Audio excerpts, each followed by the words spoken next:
Hey guys, I'm Sarika and welcome to Your Knowledge Buddy. So today I'm back with another new video where I'm going to talk about Scholarship 2023 and I'm covering today Gates Cambridge Scholarship because the applications are open. So I'll show you a quick demo and also go through the details so that you can apply your scholarship on your own with a high success rate. But before I start, I know study abroad planning can be a bit intensive and overwhelming with so much to do.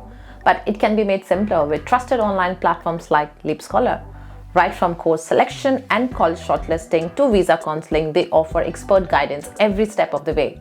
They are also the world's largest end-to-end study abroad platform trusted by over 2 lakh students. With Leap Scholar, you get access to a vast range of services like quick 5 minutes counseling, personalized course selection and college shortlisting, SOP writing, IELTS preparation, visa application, financial planning, scholarships, and much more. They truly make study abroad planning fast and simple. Check out their website to know more.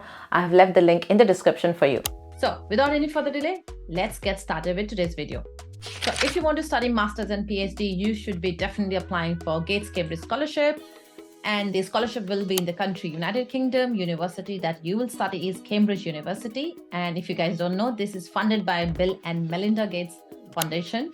The course level, like I said, PhD, MSc, Master and Diploma. Financial coverage, this is fully funded and you'll be surprised to see how many things are covered under this financial coverage. So deadline, there are 2 different deadlines for different people. So if you're a US national, your deadline is 12th of October 2022. And if you're not US national, you have 2 deadlines like 2nd of December and 5th of Jan 2023, depending on the course you're selecting.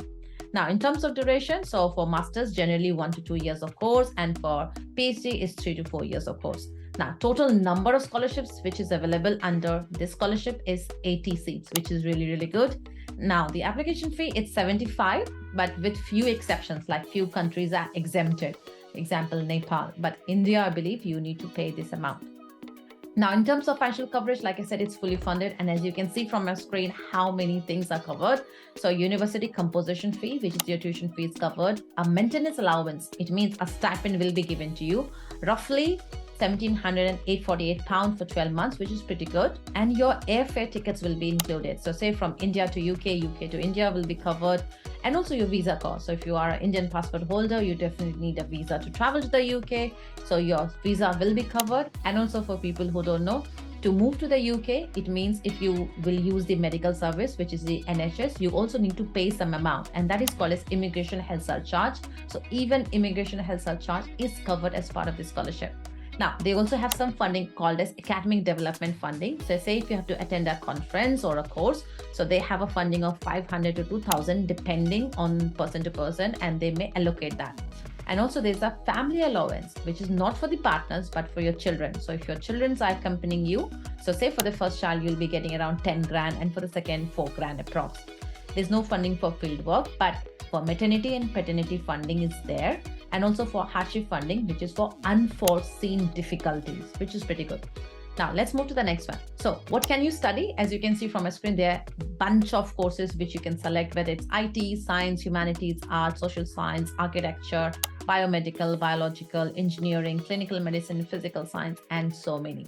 But there are few courses which you cannot study and is not eligible for scholarship are like MBA. I know this is quite famous with the students, but you cannot get a fully funded scholarship if you select MBA or Master of Finance or Business Doctorate or any undergraduate degrees such as a BA or BA affiliated, PGCE, MMB Church, Clinical Studies, MD Doctor of Medicine degrees, graduate course, part-time degrees, and non-degree courses. Now, eligibility criteria, you should know English and you may have to provide evidence as well, like IELTS or TOEFL. And anyone can apply for this scholarship. You can be from any country outside the UK and you can only apply for PhD, MSc and postgraduate course like Masters. You need to have a good academic excellence, which you need to provide evidence through your transcript, references, and through your experience. And you also need to give the reason for choice of the course and why you're applying for the scholarship. And generally, there are 4 criteria which they look for the scholarship. It's outstanding in intellectual ability, leadership potential, commitment to improve the lives of others, and good fit with the postgraduate program at Cambridge for which you're applying. Now, in terms of required documents, of course, you need to submit your online application form through the portal, which you will fill. the transcripts as evidence, and you need to provide the Gates Cambridge statement as well, which needs to be approx 500 words in terms of why you're applying for it, along with the 4 main criteria which I talked about now. This is the 4 things which you need to think while writing your SOP. And 2 academic references plus the Gates Cambridge reference as well. You need a CV and IELTS if English is not your first language, and also for PhD student, research proposal. Now, how you can apply? You can apply through the online portal.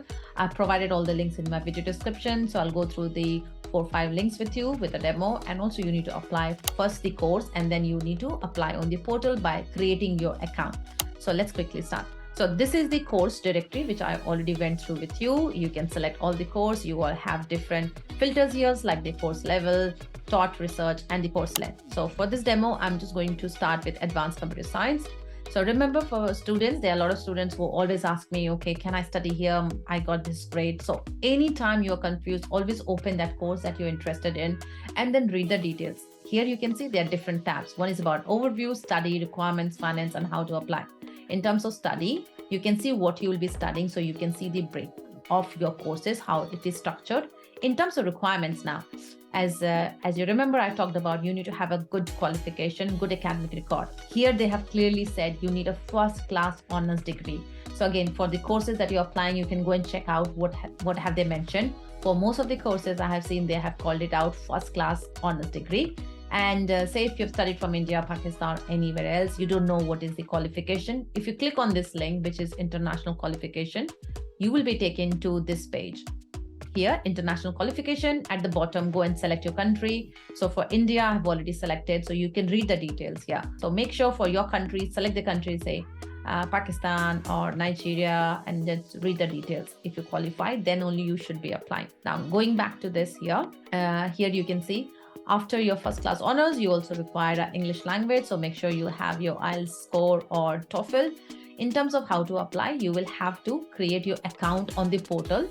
And after you provide your details, then you will need to submit your documents. Here at the bottom, they have reminded you the list of the documents required, like 2 academic references, your transcript, your CV, and your evidence of competence in English. Now, in terms of Gates Cambridge reference, if you don't know what it means, this is what the details are here. So you can read the guidelines here. So make sure when you look for the references, you always follow the guidelines as it's mentioned here. Now, I have already opened this letter as a reference. Here you can see general academic ranking, reference letter, and the delivery. So all the details are provided here. You can read this detail and make sure your references are in the same format. Now, let's click on how to apply. Here, I'm just going to click here, and as you can see, the portal is temporarily closed because they're having some issue with the payment. So I won't be able to show you demo, but what I have done, I have made some notes for you guys.